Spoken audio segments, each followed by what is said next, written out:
was an awesome reception you guys just got out there on stage. How cool is it? This is the first time you've seen that footage, right? So how cool is it for you to kind of be embraced by the WonderCon audience? I mean, it always feels good to share, because I love this movie, and hopefully just based on that little tidbit, people think it's cool. Sharing that with a group of people is always really rare in the sense that they're actually right in front of you.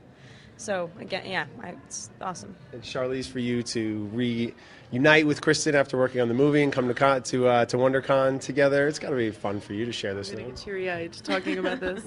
I'm going to get teary-eyed.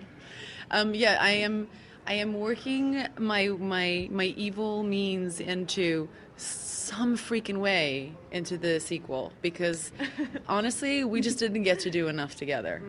We shot for like the last 2 weeks of the film, really most of our stuff, and it was. I mean, every day I kind of just looked at her and I was like, "This is it." I know. It was a bit of a bummer. It's like such a build-up. Not such, big to me. I felt it. I'm thinking nothing. Selma and Louise remake, right here. I like that. I like that, Kристen, when they showed the clip and you punched Chris Hemsworth in the face, like you were really proud of that. How physical did it get on the set for you and for the performance?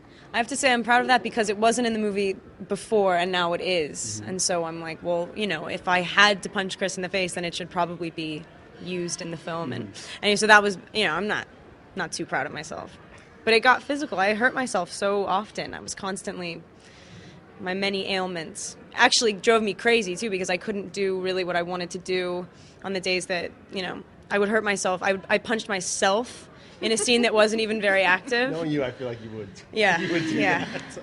Charlize, I love seeing people at the panel come up and they kind of like very tepidly want to say like, you're really good at being evil. Did you notice that people were trying to ask you that? And I felt bad. I cracked some horrible joke and I didn't answer the guy's question. I feel really bad. I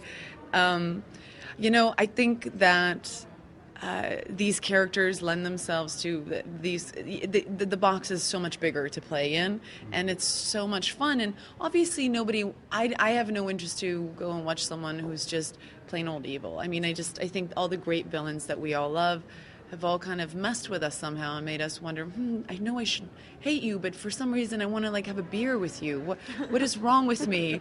And so I think that's the fun part, is like, how do you do it in a way where it's the accident that you want to stop and stare at, but you're just like, oh God, this woman is hideous. So I saw the potential for her to have all of those things, and also just to go against a character like Snow White, and the way Kристen played that, to me, just lend itself to such great circumstance. Yeah, Rupert made a funny joke about trying to cast the dwarves and not being able to because the other movie had already cast them. Is there a friendly What a great leeway for you. Right? Oh, God. You want to take my job, Charlize? You want to use the extra mic? Come on. No, I want to ask you, is it a friendly competition between the two movies? They're very different films, obviously. We're going to take you down. Julia Other Roberts. Snow White movie. It's amazing to me. I feel like if we sold some pay-per-view tickets to like a fight of like you and Lily and me and Julia, like we could make a lot of money. Like people really want to like see us go at each other, and honestly, I think we're like, for some reason, we're like the only ones knowing that it's a very different films, and like, what's the big deal? But I love how people are trying to like, I think, okay, don't steal my fight idea.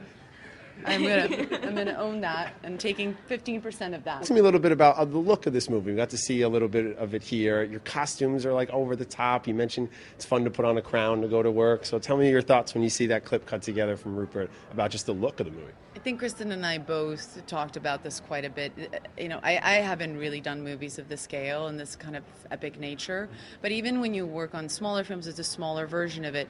I don't think you can make a film like this and not have incredible departments. This is a film that's really made by all of the departments that create that world, and you have a great leader at the helm of that in Rupert, but every department showed up, and just, wardrobe and set design, and the animal handlers, and we historical people going like, no, you don't sit like that, you sit like, everybody was just like historical people. Historical fact-check knowing people who tell you how to be historical. Those damn historical people telling me how to sit. I was like, God. Yes. No, this is what an evil queen would do. Really? How would you know? But that's I have great appreciation for that, and I think when you see the footage, you really see all the work that goes in and how this is so not a one-man show. Well, congratulations, guys, on being here at WonderCon. It's going to be a big summer for both of you. So thanks so much. Thank you. Stop. Shucks.